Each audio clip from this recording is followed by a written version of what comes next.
Assalamualaikum warahmatullahi wabarakatuh. Halo semuanya, jumpa lagi dengan saya Chow Sing Sing, kurator dari podcast Horror Night Story. Halo, apa kabar semuanya? Semoga kalian semua sehat-sehat ya. Dan seperti biasanya, pada malam hari ini saya kembali dan akan menghadirkan sebuah kisah mistis untuk kalian semua. Kisah mistis kali ini adalah kisah dari tweet Twitternya Mas Agil Saputra yang menceritakan tentang seorang pria yang diikuti oleh sesosok kuntilanak bernama Sum. Dan ini juga cerita terbaru dari Mas Agil Saputra ya. Cukup lama juga dia menulisnya. Oke, daripada kita berlama-lama, mari kita simak ceritanya. Kisah ini terjadi kisaran tahun 1998 sampai 1999, tentang seorang pemuda, sebut saja Parmin, yang diikuti dan diduga kuat dia juga disukai oleh sosok lelembut berwujud kuntilanak bernama Sum.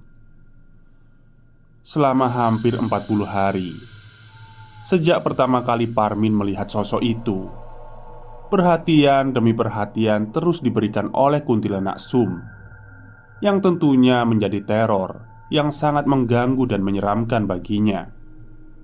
Bagaimana itu bisa terjadi? Seseram apa terornya? Bagaimana Parmin bisa tahu sosok kuntilanak itu bernama Sum?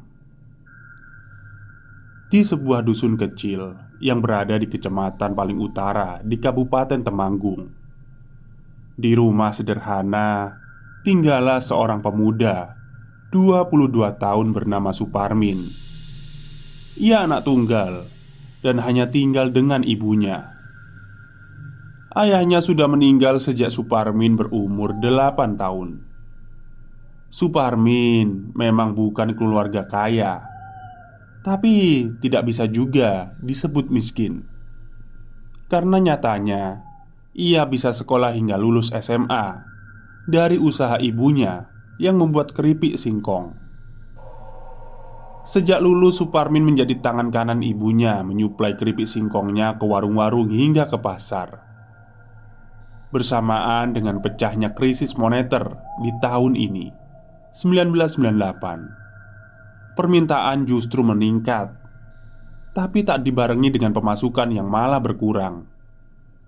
Karena dampaknya banyak pedagang yang menghutang.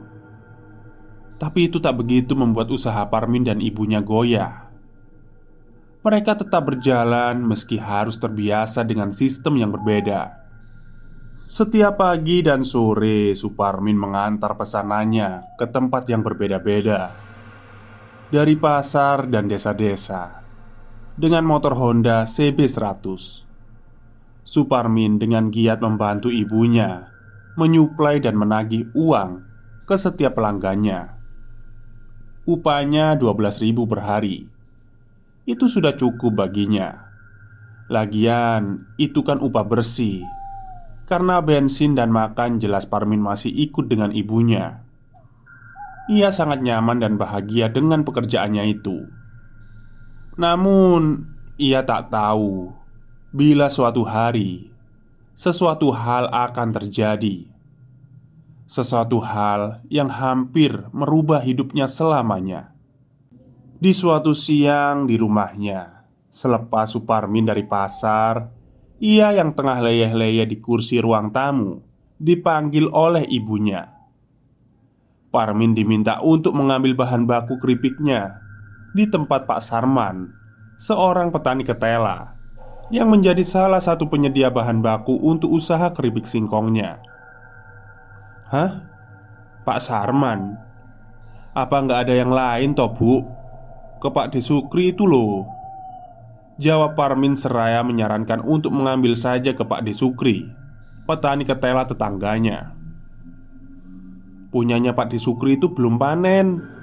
Sudah sana, segera berangkat aja. Nanti lewat si Growong loh. Kalau lewat malam Pak Mali.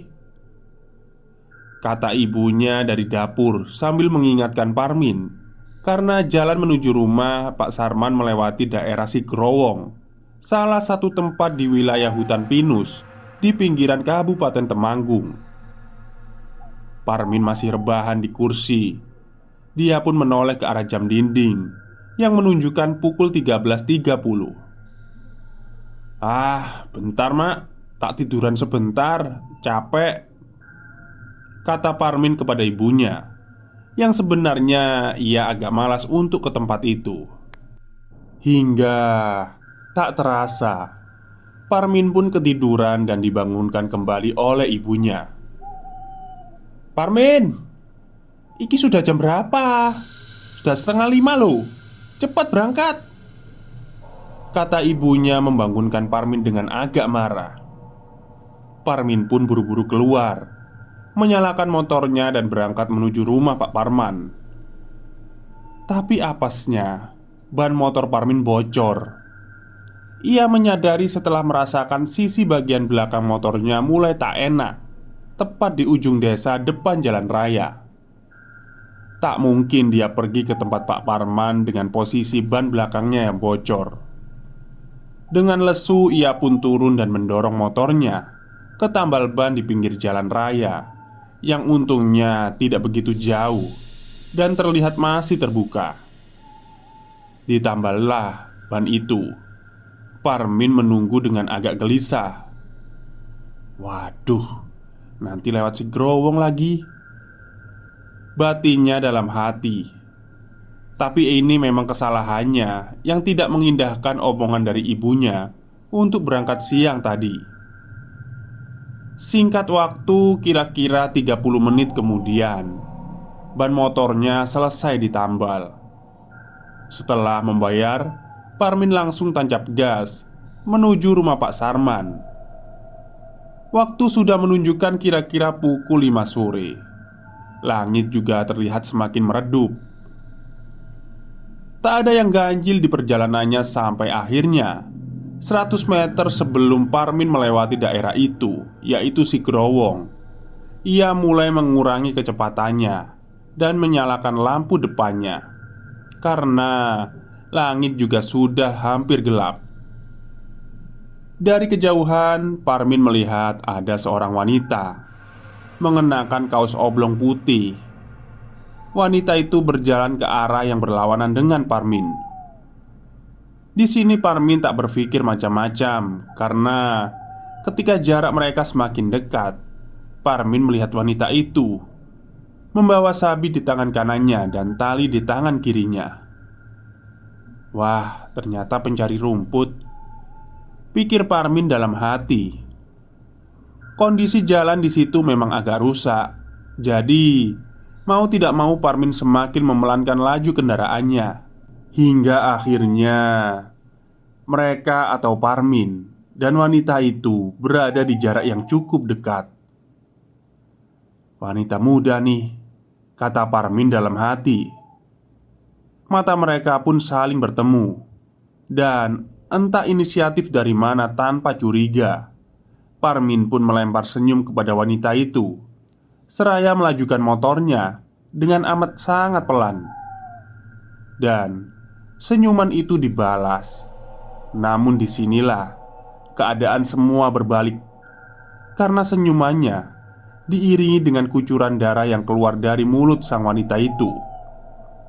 Melihat itu, Parmin pun langsung memalingkan pandangannya dan segera menancap gas. "Astagfirullah, astagfirullah."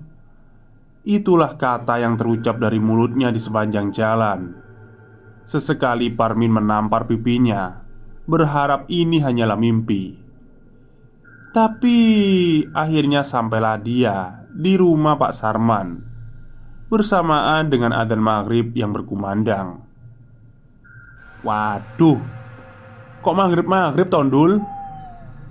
kata Pak Sarman sambil menyuruh Parmin untuk masuk. "Hehe, iya ini pak, tadi saya ketiduran," jawab Parmin dengan sedikit terbata. Pak Sarman pun menyiapkan pesanan Parmin. Sementara di sini Parmin masih syok Namun ia mencoba untuk menenangkan dirinya. Satu karung penuh berisi ketela pun dibawa Pak Sarman dari dalam. "Bentarlah, gak usah buru-buru. Habis maghrib aja ya pulangnya," kata Pak Sarman seraya meletakkan karung itu di dekatnya. Di sini Parmin yang biasanya supel pun hanya menganggukkan kepala. "Kamu itu kenapa toh? Kok pucat gitu mukanya? Habis lihat apa tadi?" kata Pak Sarman yang sepertinya mempunyai intuisi yang tepat ketika melihat gelagat Parmin. Di sini akhirnya Parmin pun bercerita tentang apa yang dilihatnya. "Saya habis lihat demit pak di si Growong. Saya sekarang nggak berani pulang," kata Parmin sambil menjelaskan detail kejadian tadi. "Lawang sore-sore hampir maghrib kok lewat si Growong," kata Pak Sarman sambil tertawa. Seakan tahu resiko lewat di daerah itu saat petang hari. Si Parmin tak berani pulang, tapi dalam hatinya ia tak mungkin membiarkan ibunya di rumah sendirian. Ibunya juga pasti akan khawatir. Sementara Pak Sarman juga tak bisa mengantar karena selain tak berani, beliau juga tak mempunyai kendaraan. Akhirnya setelah menenangkan diri dan mengumpulkan keberanian, Parmin pun memaksakan diri untuk pulang, membawa satu karung penuh ketela yang diikat di jok bagian belakang motornya.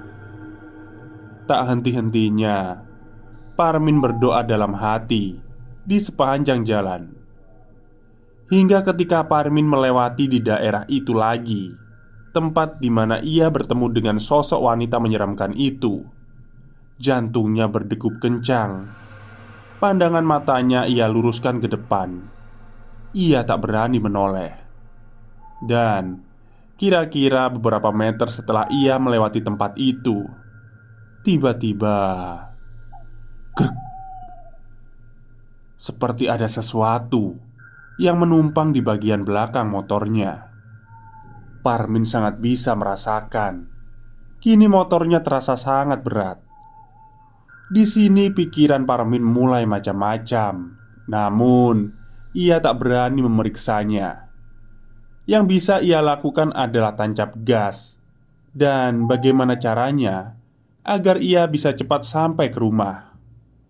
Hingga ia pun sampai di pintu masuk gapura desanya. Disinilah Parmin baru berani untuk berhenti dan memeriksa ada apa di belakangnya. Namun setelah dilihat, dia tidak menemukan apa-apa. Parmin pun menghela nafas lega dan menjalankan kendaraannya lagi untuk menuju rumahnya. Ia pun sampai di rumahnya. Ibunya yang khawatir sedikit memarahinya. Namun di sini Parmin tak menceritakan apa yang tadi dia alami kepada ibunya. Di sini Parmin menggunakan ban bocor sebagai alasan mengapa ia pulang agak terlambat. Dengan muka lesu, Parmin mengangkat satu karung ketela itu menuju dapur di bagian belakang rumahnya. Ia pun mencuci mukanya dan segera masuk ke kamar. Suparmin merebahkan diri di atas ranjangnya sambil merenungi apa yang tadi ia alami. Ia seperti tak percaya karena ini adalah pengalaman pertamanya bersentuhan dengan dunia lembut.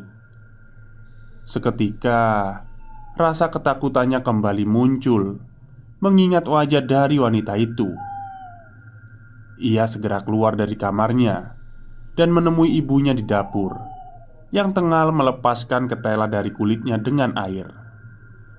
Parmin pun membantu ibunya tanpa ada obrolan yang mengiringi mereka seperti biasanya. Apakah aku harus cerita? Batin Parmin walau sampai aktivitas itu selesai, tak ada satu kata pun yang terucap dari mulut Parmin. Waktu sudah semakin malam. Kini waktunya beristirahat. Sementara Parmin mulai merasakan pegal dan berat di bagian pundak bagian kanannya. Entah apa penyebabnya. Yang jelas, ia tak mencoba untuk berpikir yang aneh-aneh. Tapi semakin lama pundaknya semakin berat saja. Badannya juga terasa menjadi tak enak. Ia mencoba untuk tak menghubung-hubungkan hal itu dengan kejadian tadi. Meski sebenarnya firasatnya berkata ini pasti ada hubungannya. Di sini Parmin yang mulai lemas mencoba untuk tidur. Ia sebenarnya juga sangat mengantuk. Tapi ketika memejamkan mata, bayang-bayang wajah dari sosok wanita itu selalu terbesit muncul di pikirannya. Entah kenapa Parmin merasa tak sendirian. Walau tak melihat, tapi ia merasakan ada orang lain di kamarnya selain dia. Berulang kali ia merubah posisi tidurnya. Entah berapa lama ia mencoba untuk tidur, tapi tak bisa. Hingga tiba-tiba, seperti ada bau wewangian yang lewat merasuk ke indera penciumannya. Seketika, Parmin terperanjat dan kini merubah posisinya menjadi duduk di atas ranjangnya. Dahinya mengernyit, matanya mengamati setiap sudut kamarnya, seraya meyakinkan apakah bau itu benar adanya. Tapi setelah diamati, nyatanya memang benar. Bau melati itu berkutat kuat di sekitar ruang kamarnya. Parmin mulai ketakutan dan kembali meringkuk di ranjangnya dengan selimut tipis menutupi seluruh tubuhnya hingga kepala. Di balik selimut, Parmin terus berdoa, meskipun itu tak begitu membantunya mengurangi rasa takutnya. Aduh, jangan-jangan dia ikut pulang ke rumah, batin Parmin. Dan di antara ketakutannya yang tak tergambarkan itu, tiba-tiba saja terdengar suara yang memanggilnya. "Mas."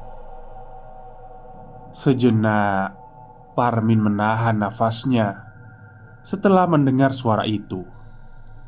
Namun di sini ia tak begitu yakin apakah suara itu memang ada atau hanya halusinasinya saja. Hingga akhirnya, "Mas." Suara itu terdengar lagi. Dan ini jelas bukan halusinasi Parmin. Tak selang beberapa lama, "Mas." Suara itu kembali terdengar dengan nada yang lebih panjang. Suaranya adalah suara seorang wanita. Yang jelas itu bukan suara ibunya. Mendengar itu, keringat Parmin mulai bercucuran. Lidahnya keluh. Jelas Parmin tak berani membuka selimutnya. Ia sangat ketakutan dan terus memejamkan matanya. Parmin merasa suara itu berada tepat di samping tempat tidurnya. "Mas." Lagi-lagi suara itu muncul. Dengan ketakutannya yang sudah berada di ujung, Parmin pun membuka matanya. Dan dengan perlahan, meski itu sudah berada di balik selimutnya, suara itu memang tak terdengar lagi. Namun, dari balik selimut tipisnya, Parmin samar-samar bisa melihat bayangan itu memang tak begitu jelas. Namun cukup tergambar kalau itu adalah seseorang yang tengah sama-sama merebah satu ranjang dengan Parmin. Di sini ketakutan Parmin tentu bertambah. Namun anehnya ia seperti tak sanggup untuk memalingkan pandangannya atau bahkan sekedar memejamkan matanya kembali. Tubuhnya seperti terhipnotis, tak bisa bergerak, dan terus menatap bayangan itu dari balik selimut. Dan perlahan-lahan Parmin merasakan ada yang membelai tubuhnya, mengusap-ngusap kepalanya, dan Parmin pun hanya bisa terpaku kaku di balik selimutnya ketika merasakan itu. Dan ia mulai tak bisa menahan tangisnya. Sementara belayan itu masih Parmin rasakan, semakin lama semakin nyata. Di sini Parmin pun mulai sedikit bisa bicara. Jangan ganggu aku," kata Parmin dengan terbata-bata. Namun setelah ia berkata seperti itu, dengan tiba-tiba dan tanpa aba-aba, selimut Parmin terbuka sendiri, seperti ada yang menyeretnya. Dan tepat di depan wajahnya, Parmin sekarang melihat wanita itu lagi. Kini wajah Parmin dan wajah sosok wanita itu saling berhadapan. Suparmin semakin menangis melihat itu. Namun di sisi lain ia juga tak mampu untuk memalingkan pandangannya. Sosok itu terus memandangi Parmin dengan senyuman kecil yang menyeramkan. Perlahan-lahan sosok itu semakin mendekatkan wajahnya ke wajah Parmin. Dan saat benar-benar dekat dan hampir bersentuh muka, sosok itu berkata pada Parmin dengan nada berbisik. Kata-katanya tidak pernah Parmin lupakan seumur hidupnya. Sosok itu berkata, "Aku Sumira, Mas. Masih ingat denganku kan?" Kata sosok itu seraya melebarkan senyumnya. Dan sosok itu memeluk Parmin dengan erat. Parmin mencoba memberontak sekuat tenaga, namun justru dibalas dengan tawa cekikikan oleh sosok itu. Sampai akhirnya Parmin bisa berteriak sekuat tenaga, dan sosok itu pun menghilang begitu saja. Tak selang beberapa lama, ibunya yang nampaknya mendengar teriakan Parmin datang menghampiri ke kamar. Malam itu menunjukkan kira-kira pukul 2 dini hari. "Ada apa, Tomin?" kata ibunya seraya mendekat ke Parmin yang masih di atas ranjang dengan keringat yang bercucuran. "Ada demit, Mak. Ada demit," kata Parmin sambil menangis dan terbata. Sang ibu pun mencoba menenangkan Parmin dan mengajaknya untuk pindah ke kamar ibu. Parmin pun menurut dan segera beranjak dari ranjangnya dan tidur di tempat ibunya tanpa menceritakan lebih detail tentang apa yang baru saja ia alami.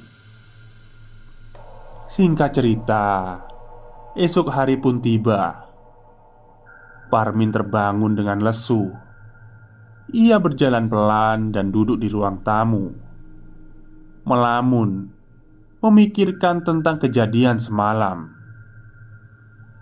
Di pagi yang dingin itu, refleks spontan Parmin menyilangkan tangannya ke kedua lengannya untuk meminimalisir rasa dingin di pagi hari itu.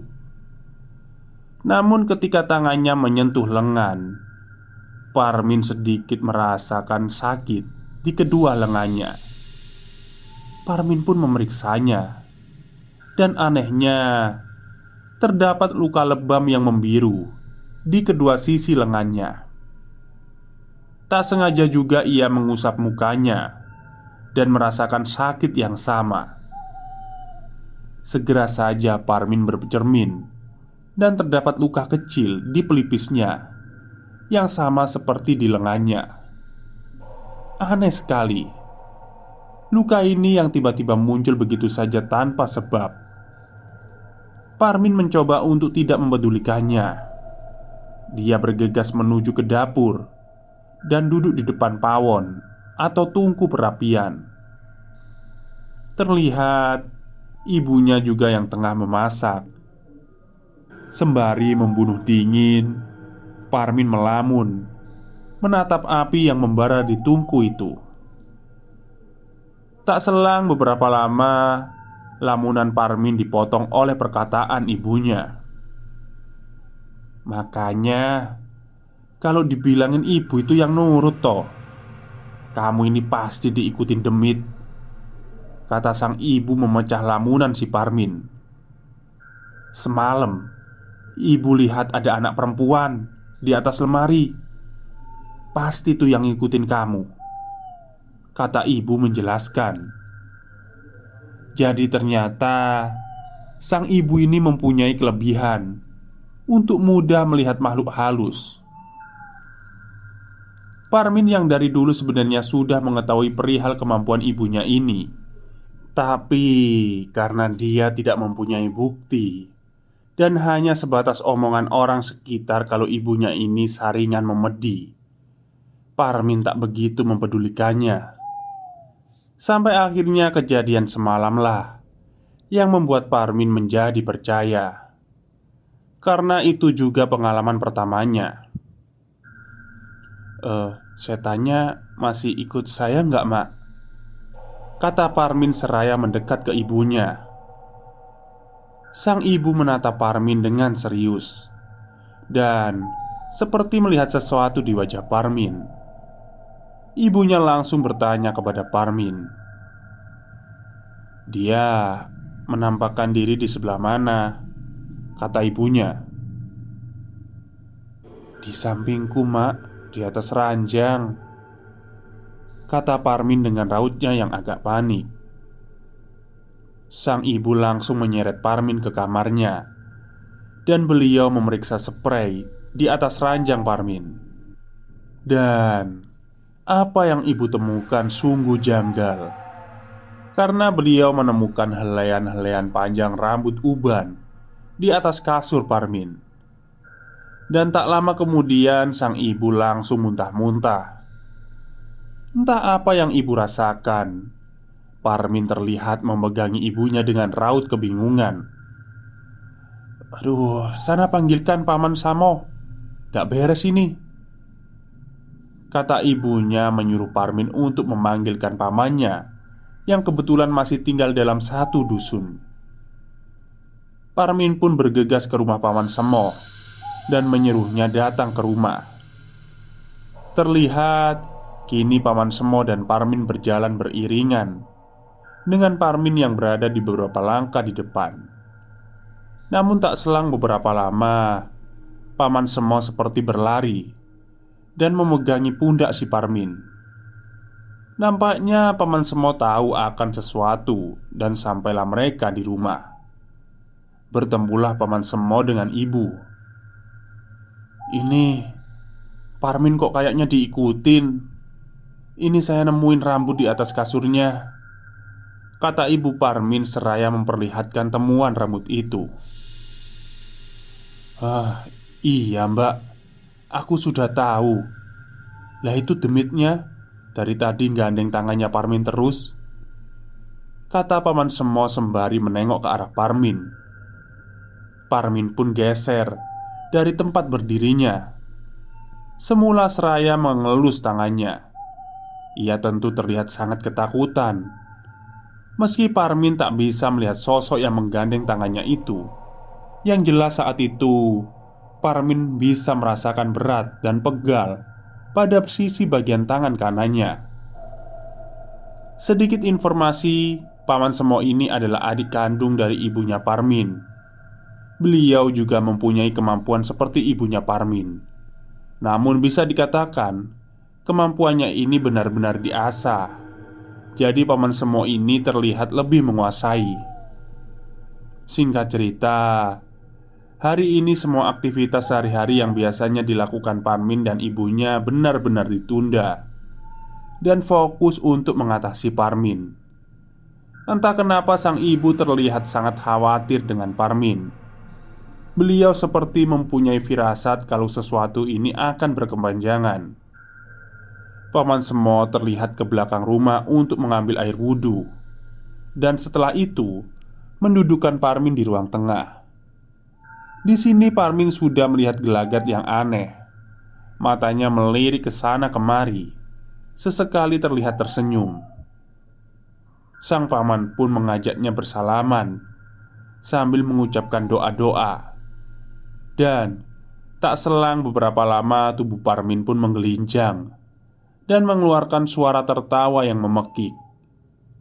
Suaranya pun bukan suara Parmin, melainkan suara seorang wanita. Parmin kerasukan. Jangan pegang-pegang aku," kata sosok itu yang merasuki tubuh Parmin, seraya mengibaskan tangannya yang tadi bersalaman dengan Paman Semo. Sosok itu pun kembali tertawa dengan kedua tangannya berada di dada dengan pose yang sangat aneh dan seram.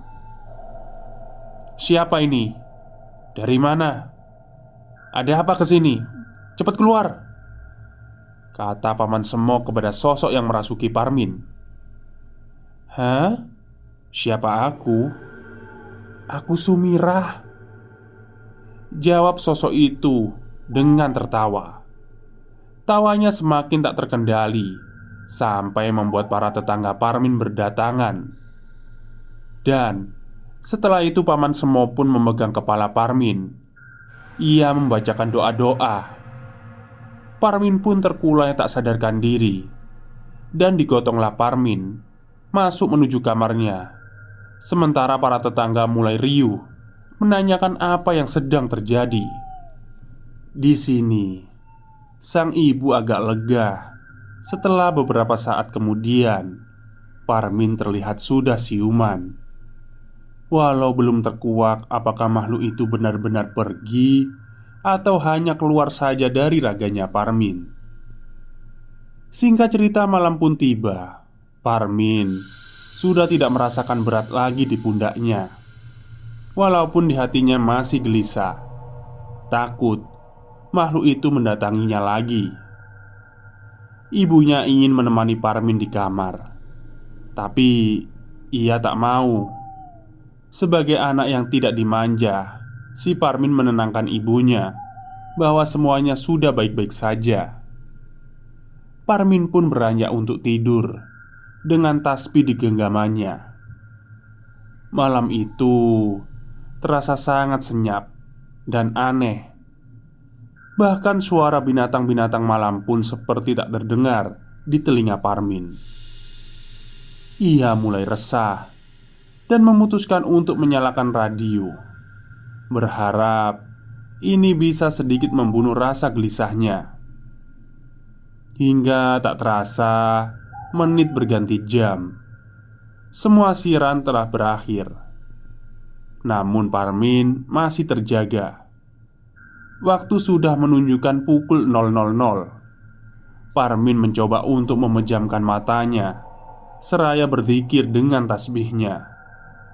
Namun entah mengapa hatinya menjadi gusar. Pikirannya tentang sosok Sumira itu tiba-tiba saja menguat. Ia mencoba merubah posisi tidurnya dan memaksa matanya untuk terpejam. Dan tiba-tiba seperti ada yang mengetuk kaca jendelanya. Seketika ia terperanjat, menoleh ke kanan dan ke kiri. Ia segera memeriksa jendelanya dengan rasa penuh keraguan. Dengan tergesa dan tanpa aba-aba, Parmin membuka tirai jendelanya. Dahinya mengernyit, matanya memeriksa kegelapan di balik jendelanya. Terlihat samar-samar pohon trembesi yang daunnya bergoyang tertiup angin. Seketika bulu kuduknya merinding. Ia pun segera menutup tirainya kembali dan melompat ke ranjangnya. Dan kaca jendelanya pun kembali diketuk. Kali ini ketukannya lebih keras. Parmin kembali terperanjat, namun ia enggan untuk memeriksanya. Ia hanya memandangi jendelanya dan mengamati, karena di balik tirainya yang tipis-tipis ia samar-samar seperti melihat bayangan di luar jendelanya. Segera saja Parmin memalingkan pandangannya dan berzikir dengan kencang. Dan kini pintu kamarnya perlahan terbuka. Parmin sigap membalikkan badannya. Ia benar-benar tak siap untuk melihatnya. Dan terdengar suara dengan nada berbisik, "Mas, Mas, ini aku, Sumira." Parmin tentu gemetaran dan tak tahu harus berbuat apa. Yang ia bisa hanyalah terus berzikir seraya memejamkan matanya. "Mas, Mas." Sosok itu berkata lagi. Dan entah dorongan dari mana, Parmin rasanya ingin membalikkan badannya dan melihat sosok yang ada di belakangnya itu. Sampai akhirnya, seiring suara yang terus memanggilnya itu, Parmin sedikit terintimidasi, jengkel, dan membalikkan badannya tanpa aba-aba. Seraya berkata, "Allahu Akbar." Dan Parmin tidak melihat siapa-siapa di situ. Namun anehnya, pintu kamarnya itu benar-benar terbuka. Berarti benar tadi ada seseorang yang membuka dan masuk ke kamarnya. Parmin pun sedikit merasa kesal dengan gangguan ini dan berkata, "Kalau mau muncul, muncul sekalian," kata Parmin dengan jengkel, menantang sosok yang mengganggunya itu. Dia pun kembali merebahkan diri di ranjang dengan rasa takut yang sebenarnya berusaha ia sembunyikan. Dan pintu kamarnya pun perlahan tertutup lagi dengan sendirinya, diiringi angin kencang yang menerpa tubuh Parmin. Ia meringkuk lagi di ranjang dan bersembunyi di balik selimutnya. Dan kejadian malam kemarin pun terulang kembali dengan lebih nyata. "Mas, aku di sini, Mas." Suara itu muncul lagi dan berlanjut dengan selimut Parmin yang terbuka dengan sendirinya. Sekarang mata Parmin terbelalak, tak siap melihat sosok Sumira yang kini berdiri tersenyum di depannya. Lampu yang remang membuat wajah sosok itu tak jelas. Yang terlihat hanya bajunya yang putih lusuh dengan tangan yang menengadah ke depan, seakan ingin memeluk Parmin.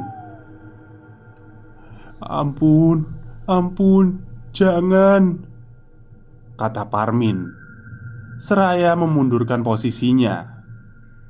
Ia kembali menarik selimutnya. Parmin menangis dan berdoa, meski nyatanya kini sosok Sumira mendekat dan meraba-raba dari balik selimut. "Mas, ayo melok aku, Mas," kata sosok itu lagi dengan nada berbisik, dan diakhiri dengan tawa yang serak memekik. Parmin pun membuka selimutnya sambil berkata, "Jangan ganggu aku," kata Parmin seraya membuka matanya dengan perlahan. Dan sosok itu pun kembali lenyap. Parmin segera beranjak dari tempat tidur dan berlari menuju kamar ibunya. Namun, belum sampai ke kamar ibunya, langkahnya kembali terhenti karena ada sosok yang tengah berdiri di atas meja di ruang tengahnya. Kini, wajahnya terlihat dengan jelas. Sosok itu tertawa mengikik, seraya berkata, "Gak usah wedi, Mas." Parmin pun di situ pandangannya menjadi gelap dan langsung tak sadarkan diri. Sampai ia terbangun. Keesokan harinya di tempat yang sama, sang ibu terlihat keheranan mengapa Parmin tidur di lantai seperti itu. Tubuhnya panas. Sepertinya ia mengalami demam. Parmin terlihat diam tak menjawab pertanyaan dari ibunya, hingga ia membawa masuk ke kamarnya lagi. Ibunya tentu khawatir dan memanggil adiknya kembali, yaitu Paman Semo. Setelah sang paman datang dan melihat keadaan Parmin, beliau pun berujar bahwa ini tidak baik-baik saja. Makhluk itu belum benar-benar pergi. Sang paman segera menyarankan kakaknya untuk memanggil Pak Kaum, sebutan untuk tokoh yang sering memimpin acara keagamaan di daerah itu. Selain sebagai tokoh agama, beliau ini juga terkenal sebagai orang pintar yang cukup terkenal di daerah ini. Singkat cerita, datanglah Pak Kaum di rumah Parmin. Terlihat Parmin terbaring di atas ranjangnya. "Astaghfirullahaladzim," kata Pak Kaum seraya mendekat ke ranjang Parmin. Dan beliau pun memegang jempol kaki Parmin sambil membaca doa. Seketika mata Parmin terbuka. Tubuhnya menggelinjang, memberontak seperti kesakitan.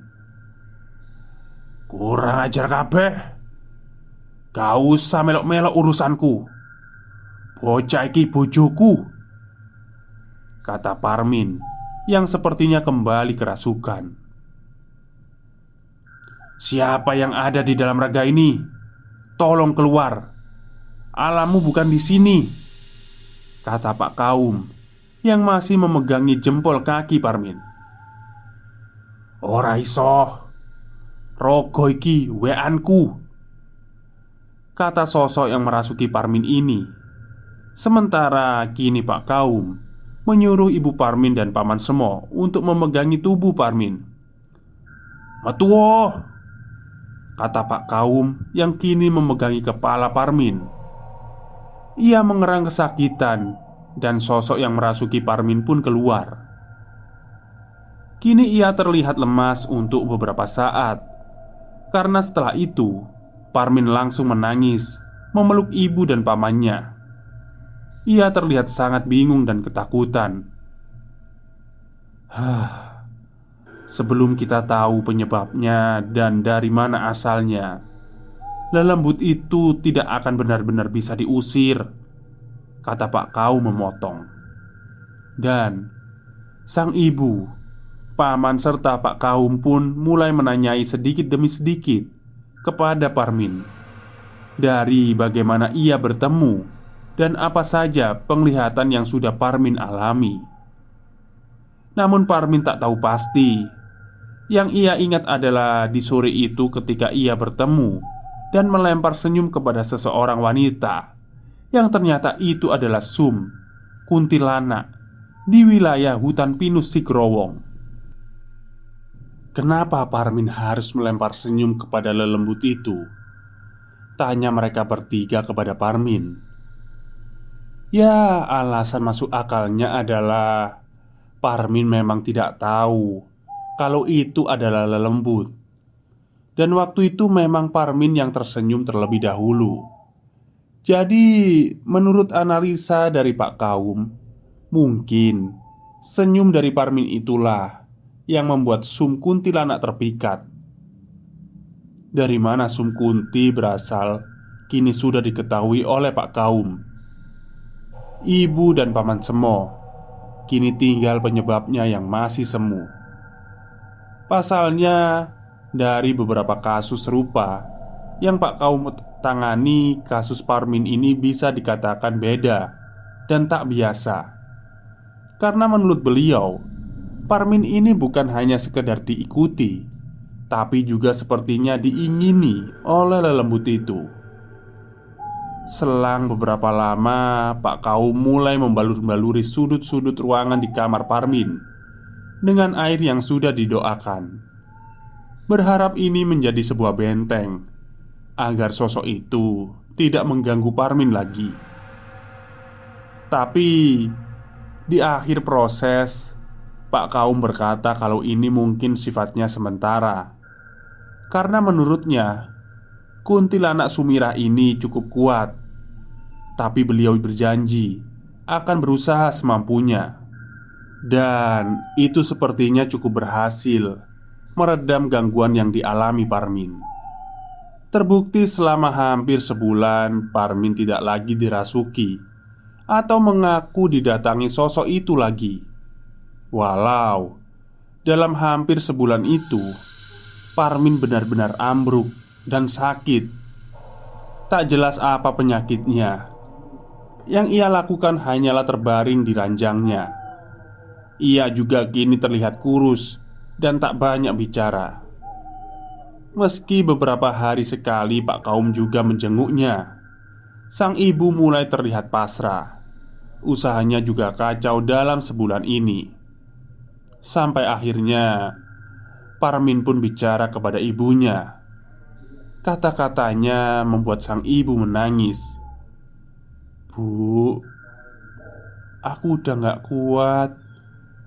Ikhlaskan aja ya aku," kata Parmin dengan lirih tak bertenaga. Jadi selama ini ternyata sosok Sum Kunti itu masih selalu mendatanginya, entah lewat mimpi atau nyata, dengan duduk di samping ranjang Parmin.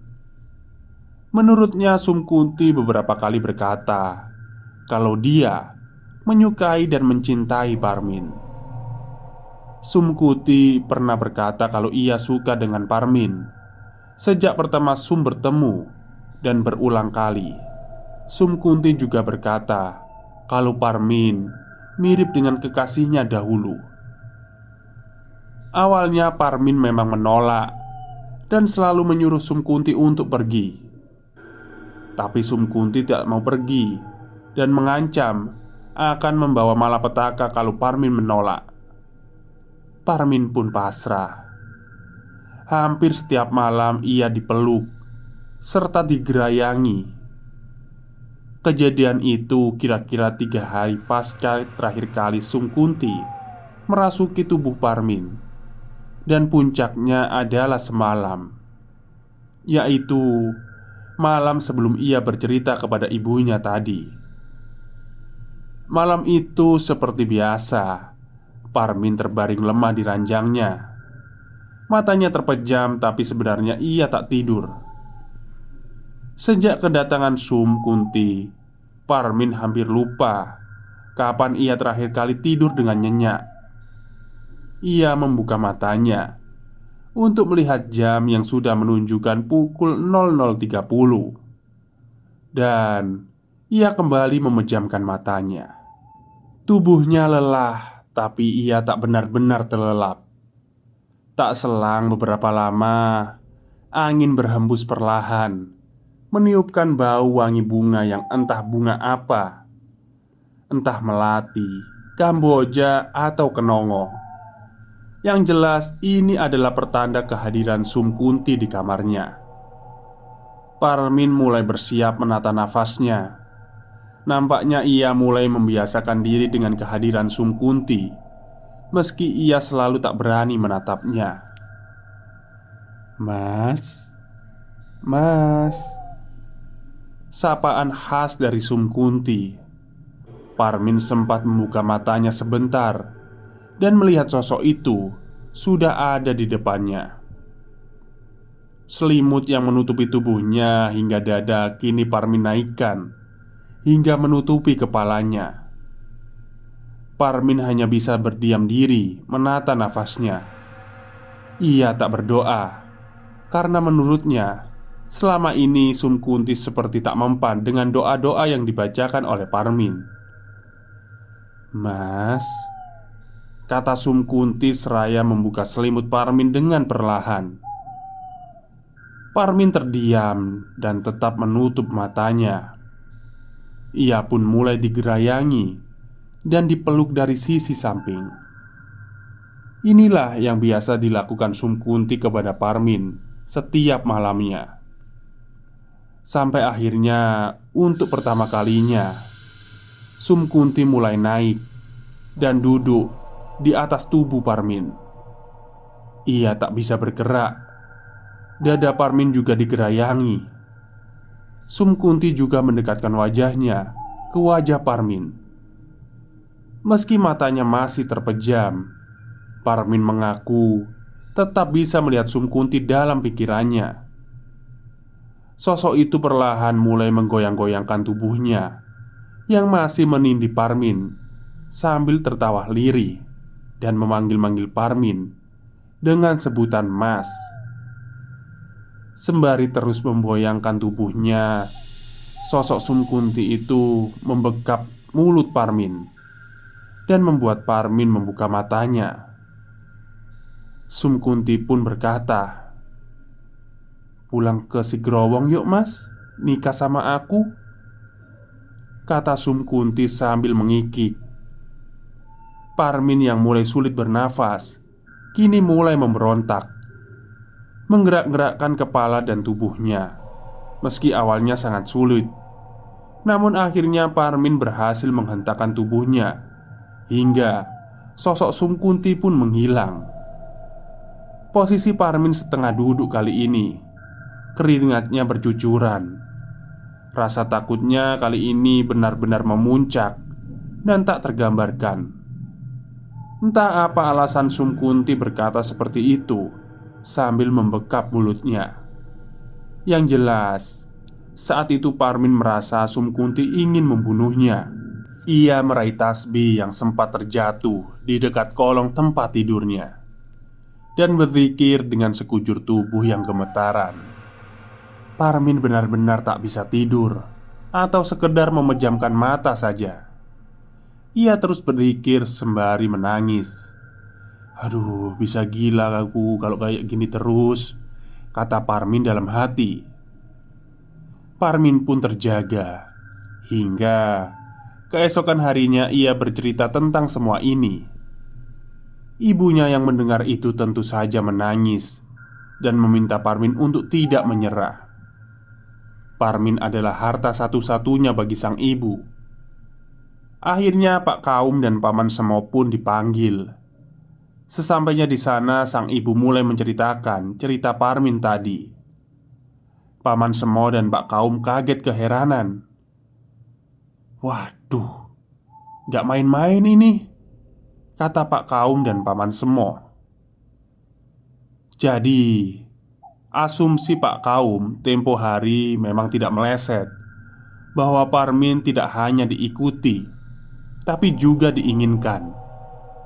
Akan berbeda ceritanya jika malam itu Parmin tidak memberontak dan mengiyakan ajakan Sum Kunti. Menurut Paman Semo dan Pak Kaum, ajakan menikah dari Sum Kunti akan berimbas jadi dua hal bila itu terjadi. Yang pertama, jiwa Parmin akan dibawa ke alam lain dan Parmin menjadi gila. Yang kedua, Parmin akan mati dan jiwanya mukso ke alam lain dan benar-benar menikah dengan Sum Kunti. Untuk kasus ini Pak Kaum dan sang paman lebih condong ke imbas yang kedua. Dilihat dari Sum Kunti yang membekap mulut Parmin semalam, bukan serta-merta Sum Kunti yang membunuh dengan tangannya, tapi yang Sum Kunti lakukan adalah membuat Parmin terpojok dan putus asa, lalu mengakhiri hidupnya sendiri atau bunuh diri. Terbukti dari awal mula Parmin membuka pembicaraan dengan ibunya dengan berkata, "Bu, aku sudah tidak kuat. Ikhlasan saja aku." Itu adalah salah satu wujud keputusasaan yang berhasil ditanamkan oleh Sum Kunti. Menurut Pak Kaum di sini kalau hanya ruqyah lah, sepertinya kurang cukup bisa mengatasi. Karena penglihatan Pak Kaum berkata kalau Sum Kunti tidak berada di rumah ini. Ia hanya akan datang di setiap malam untuk meneror Parmin dan akan kembali lagi di tempat asalnya, menunggu Parmin semakin putus asa dan akhirnya bunuh diri. Tak ada kehadiran Parmin dalam pembicaraan ini karena ia masih terbaring lemas di kamarnya.